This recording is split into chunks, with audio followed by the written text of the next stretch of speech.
A leading rights group has accused Israel of using starvation as a weapon of war in Gaza. Human Rights Watch says Israel's deliberately denying Palestinian civilians access to food and water, and that's a war crime under international law.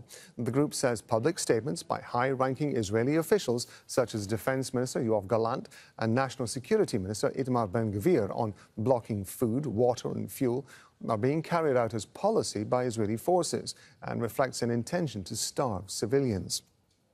The UN says around more than 2 million Palestinians, that's nearly the entire population of Gaza, don't have enough food.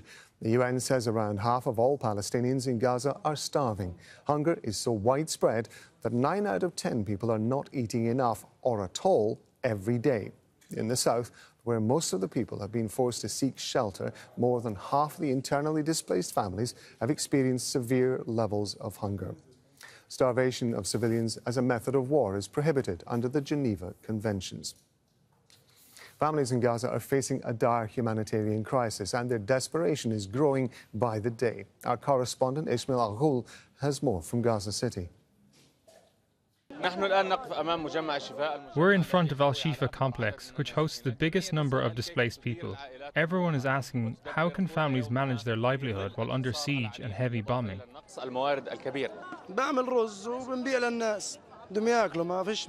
I'm cooking rice to sell to the hungry. We need food and water. We want to live. Without rice, the people would starve to death. We need to work. We only have firewood for cooking. We only have rice to eat, and we have to pay so much more than before. We need to feed our children. We can't even find flour. Instead of paying less than $1 for some flour, we now have to pay about $8. That's if we're lucky enough to find it.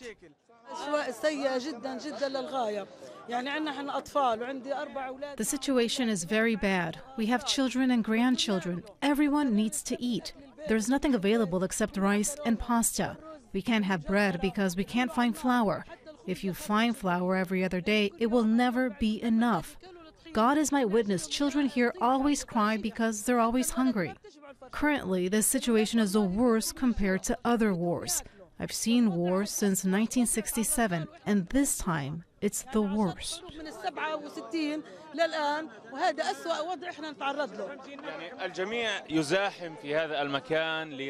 Everyone is trying to get some rice to feed their children. Rice is now the only food available for more than 60,000 displaced people. We lost everything. We can't find food, even for the children. I have 6 children. This is the situation here in front of Al-Shifa complex. People are trying to buy rice for their families, and some other people inside the complex can't even do the same. Ismail, al-Ghoul, Qanat al-Jazeera. Omar Shakir is Israel and Palestine Director at Human Rights Watch. He's joining me from Amman in Jordan. Thank you very much indeed for being with us. We heard stories there of people who have only got rice to eat, that they are unable to get things like flour. Access to water is limited. But I want to ask you what evidence there is that it is a deliberate policy by Israel to restrict these facilities.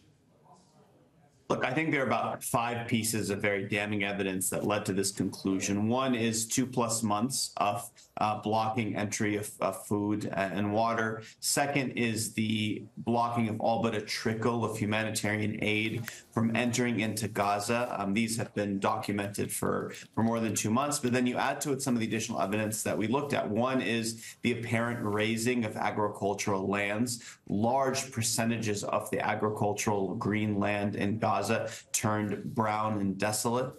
Fourth, the report looks at the intentional destruction of objects necessary for survival. So I'm talking about wheat mills, I'm talking about hospitals, water and sanitation facilities, granaries, these kinds of things that you need to survive. And then you put together the last piece, which is statements by Israeli officials spelling out in clear terms that their strategy or policy is to starve civilians as a tool of leverage to achieve political outcomes, whether it be release of hostages, the destruction of Hamas. Putting it all together, you reach the clear conclusion that the Israeli government is using starvation as a weapon of war, which is an abhorrent war crime.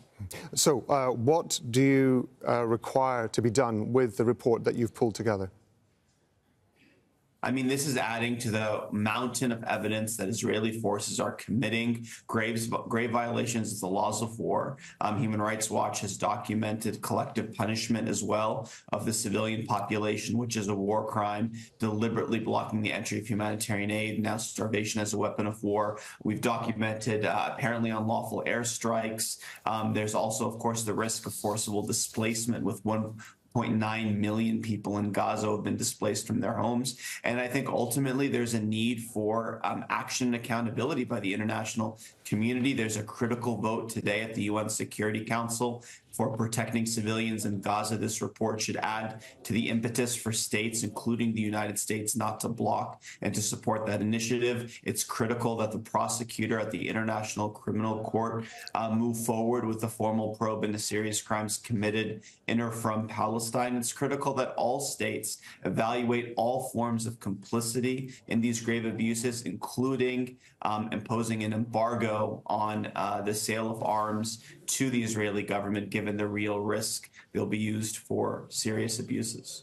We've just been reporting in the last hour that the Kerem Abu Shalom crossing, the Israeli-controlled crossing into Gaza, has been reopened and has been allowing some vehicles in. We have seen aid vehicles being allowed through the Rafah crossing. It is obvious that that's not nearly enough. But what would it take? How much would it take to get food and water back into Gaza that the people need?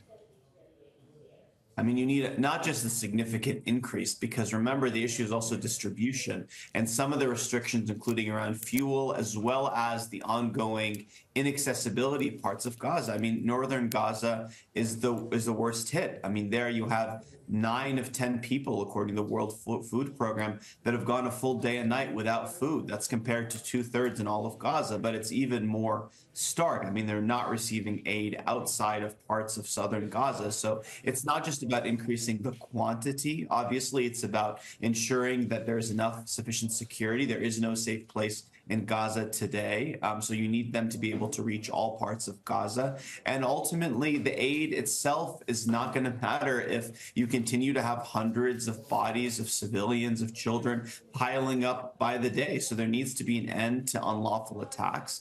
And there needs to be a restoration of basic services. We've had a blackout in Gaza as a result of destruction of infrastructure. We continue to be without electricity, relying on fuel and generators. This is not sustainable. This is a death sentence for people. It needs to end. Omar Shakir, we appreciate you being with us. Thank you very much indeed. Thank you.